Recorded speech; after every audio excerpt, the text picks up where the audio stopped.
Adam Burke, of course, he and his buddy Spooky were on a roll in Circa Survivor, down to the final 13. The implied number, if you were holding a ticket left in Survivor, was right around $710,000, $715,000.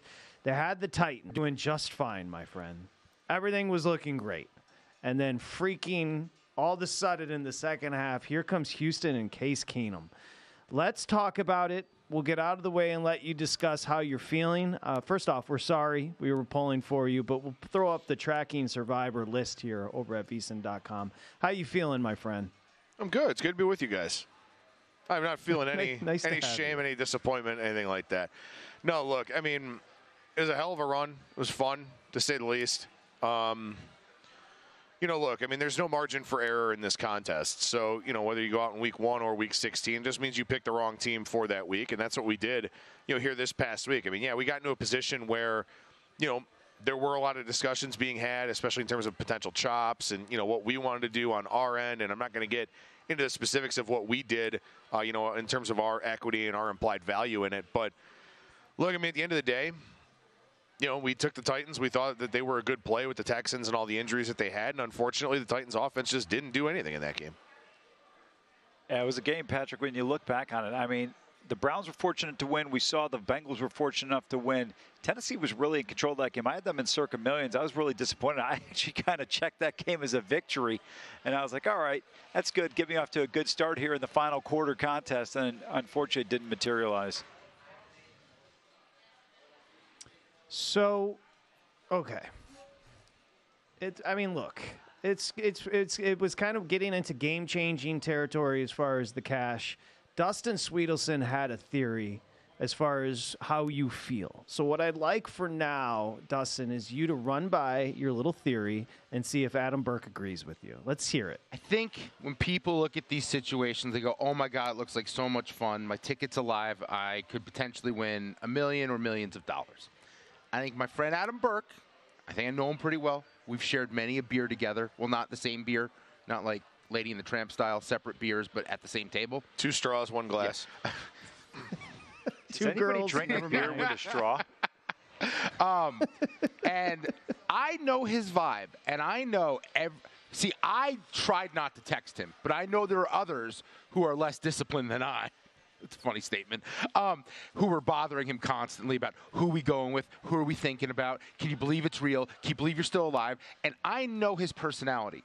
I think there is somewhat a sense of relief from Adam that they got knocked out and they don't have to worry about, one, a really weird chopping scenario with one guy who refuses to play ball with the group, and then 2, he no longer has to get text messages from people from all over just chiming in about what he's going to do with his Survivor entry. Am I correct? Well, this will shock you guys with all the personality that I show on a daily, weekly, and monthly basis. But, I mean, I don't like being the center of attention. And that was something that, getting asked to do appearances on other shows, certainly getting asked to do a lot of stuff here on VSiN as well, which, I work for them, I get it. But, yeah, it was one of those things where I'm not a center of attention guy. And all of a sudden you get thrust into that spotlight. And, look, there was a little bit of uncomfortability to that situation. Also, look, when you get to this point, not only just talking about the money, but also kind of the notoriety that sort of comes with winning a contest of this magnitude, it does consume you. It is always in the back of your mind. It is always something that you are thinking about. Relief, I don't know if that's the word. I'm not exactly sure what the word is, and honestly, it's kind of a process to sort of go through and kind of realize where everything is. Look, it's been less than 48 hours, or basically about 48 hours. So, there is that. But look, I think the worst part for me now is it's almost like, you're with a girl and she leaves you and then you always see her with the other guy. Like, working in this industry, I can't get away from it. I cannot decompress from what happened. I still have to have Circa Survivor front and center because it's, part of what we talk about here with the contest show and all of that. To me, that's kind of the bigger thing I'm dealing with right now. I would just like to get away from it and distance myself from that contest and from the NFL as a whole at this point in time. But not really a luxury that's afforded to me or anybody else who works in the industry. I love the points you made there. And just in case you weren't sure, we're going to bombard you with that for the next hour anyway. Thank you.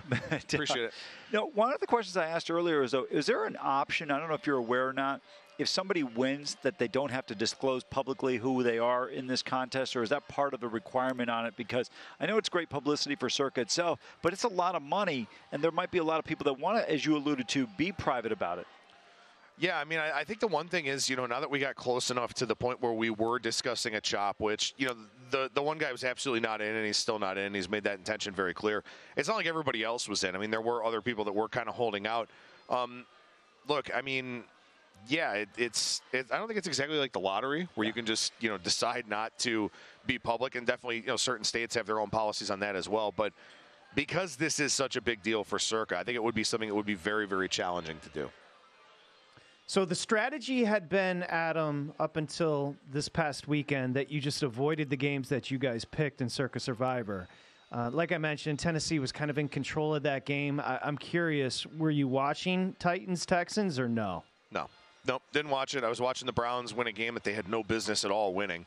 That's how I spent my Sunday. I did that, and then it's review time here at VSiN, year-ends type stuff. So, I was kind of going through and doing a review of Mr. Zach Cohen, whose great work you can read over at VSiN.com. I always keep myself busy on Sundays during the games. Ooh. I watch the Browns or I do work. Were you harder on Zach because Survivor wasn't going well?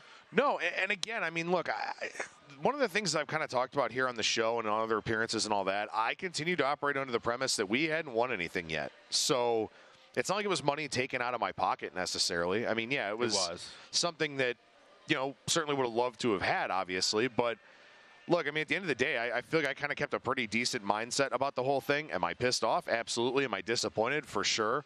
But again, I just kind of operated on the idea that we hadn't won anything yet until we had. So in some respects, I don't know, I guess that makes it a little bit easier to compartmentalize. When you look at this contest as a whole, is there anything from a betting standpoint that you were able to kind of apply moving forward that you think is beneficial, or something that you took away that you might change in how you approach not just a contest, but just maybe on a day-to-day basis or other things in the future?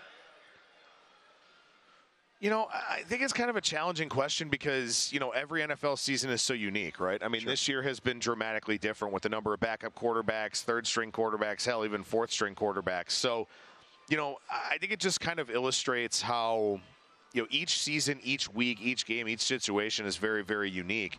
And it's certainly different, just trying to pick up straight up winner as opposed to picking against the spread or something like that. I don't know. That's something that, I like to reflect at the end of every season anyway, in terms of what I may try to do differently, maybe different stats I'll prioritize, stuff like that. I'm sure in due time that's something that, I will think about a little bit more. But for now, just trying to sort of distance myself a little bit, from the NFL side of things. Well, you're a great dude. You're much loved. Beloved here at VSiN. Consider you a friend, so we're sorry. We're going to stop pestering you with questions about Survivor now. We're going to get on to other things. But just know that we were all pulling for you as a team. So we're sorry that it didn't work out, but you'll get them next time, Burkey. You'll get them next time. And, hey, you and your wife, there's always a country show to see in town, so you're going to be fine. Yeah, I mean, look, that was something that, to Dustin's point about maybe being relieved, I mean, look, we went to 11 concerts in 11 days during NFR out here, and it was tough at times, especially with the shows on the weekends, because you're sitting there thinking about the contest. It's tough to kind of, live in that moment where, I kind of likened it to, a show that you like to watch. I'm not a binge watcher, but I like to watch shows, every night of the week when I'm at home, something like that, which is why streaming is great. You have to wait an entire week on network TV and stuff like that. The Survivor kind of felt like that, where it was just like, you know what, I just want the next episode. I want to watch it and be done with it, or in my case, not watch it and just know what happens. So, that was something that does kind of, take your attention away from some other things. And again, I mean, the stakes that you're playing for, certainly understandable, but yeah, it is something that, kind of going forward here. I mean, it's not something I have to stress over, be anxious about, anything like that. Wish it would have ended differently, but at the same time, you kind of get some measure, some portion of your life back. How's our buddy Spooky? How's your friend Spooky, your partner in crime there with Circa Survivor? It's definitely hitting him pretty hard. Absolutely, there's no question about that. And look, I mean, it is something you do end up putting a lot into, and he was somebody who was kind of spearheading a lot of the discussions outside of making the pick as well. So I'm sure there's a little bit of extra disappointment that, you know, something kind of didn't come together ahead of time. But, you know, honestly, it's kind of one of those, we haven't really talked about it too much yet, and I'm sure that we will as the days kind of go by. Okay. Well, that's it. One segment. I swear we're going to move on. And next year at this time, when it's a Burkey Tuesday, you're going to be still alive in Circa Survivor. I promise you. That's how sharp our buddy Adam Burke is. Nobody better. Go to VSiN.com/subscribe to become a VSiN Pro subscriber today.